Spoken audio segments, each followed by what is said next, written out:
Good morning, good afternoon, good evening.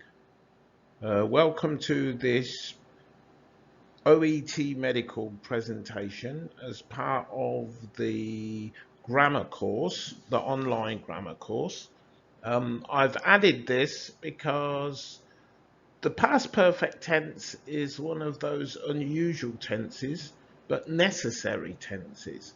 You will use it in your work, and a lot of the work you do will be based on past time and past actions. So let's go straight into the tense, and I'll try and explain it as simply as I can because I know it's not easy for non-native speakers to get this.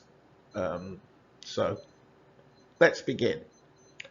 So, welcome to the past perfect tense. We're going to cover both simple and continuous tenses. It's one of the most difficult tenses in English, but it's good for working scenarios and also for getting you higher marks in the exam.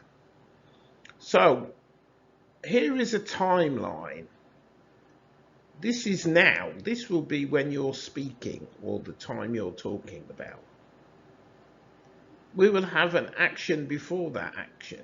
Before now, sorry. We will also have an action before that.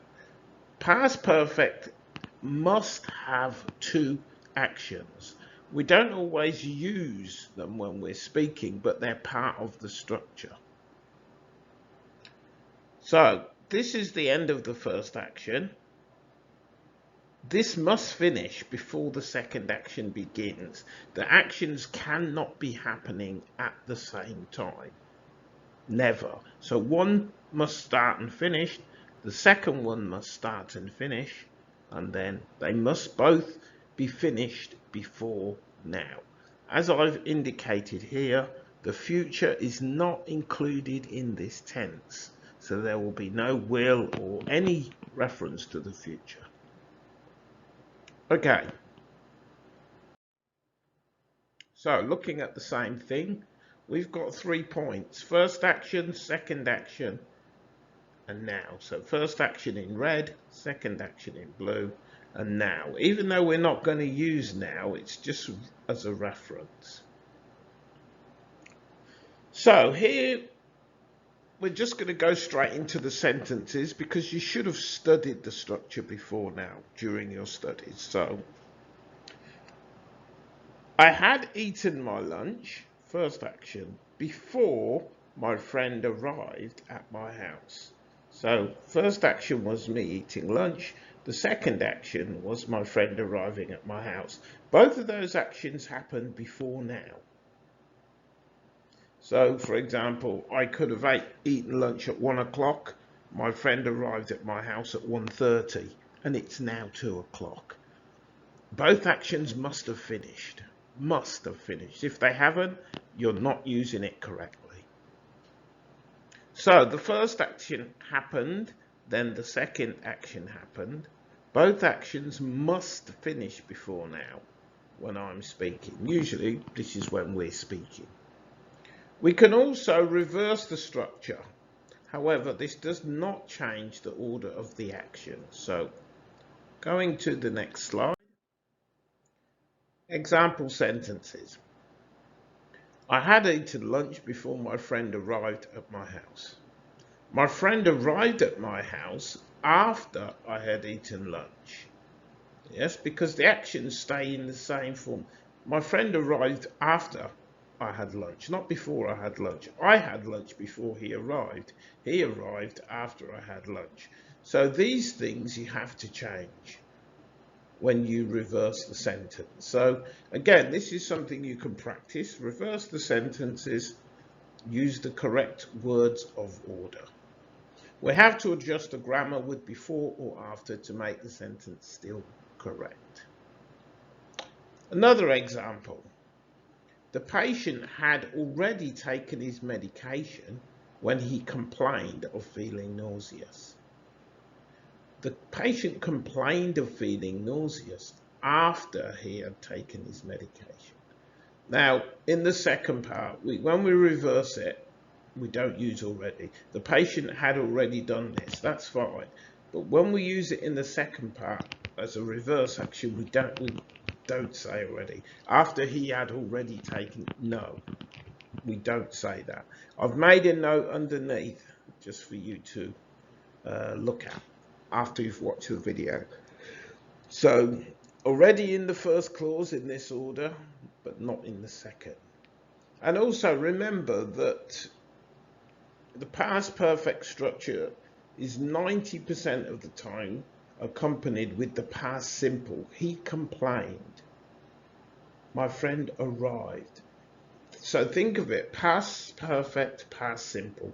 They go together 90% of the time. There will be a few situations where you don't use it, but they're very rare, so you don't need to know them. So we'll give you quickly one example of each. Negative sentences.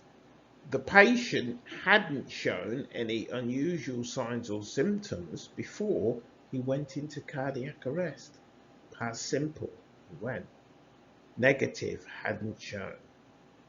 And a reverse sentence. Before he went into cardiac arrest, the patient hadn't shown any unusual signs or symptoms. So practice reversing them. It will give you more confidence, and it will also show the examiner that you know how to reverse them. And that's a sign of your grammar skills, whether that's writing or speaking. And we also have now questions. Had your son displayed any symptoms of chickenpox before you brought him to see me? So you brought him, past simple. Had your son displayed? Question form. Reverse. Before you brought him to see me, had your son displayed any symptoms of chickenpox?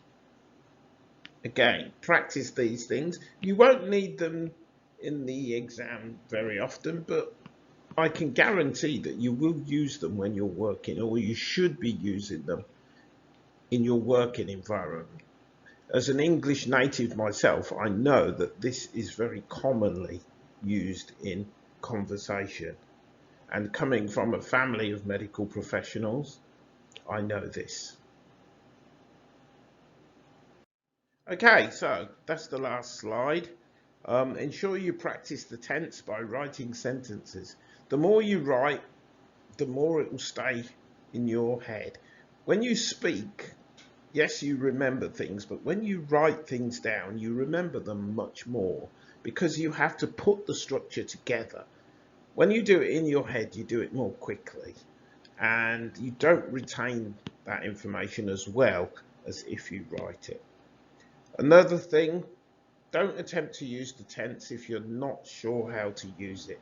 If you try to use it and you get it wrong 2 or 3 times, or however many times you try to do it, it will affect your score. So only use it if you're sure.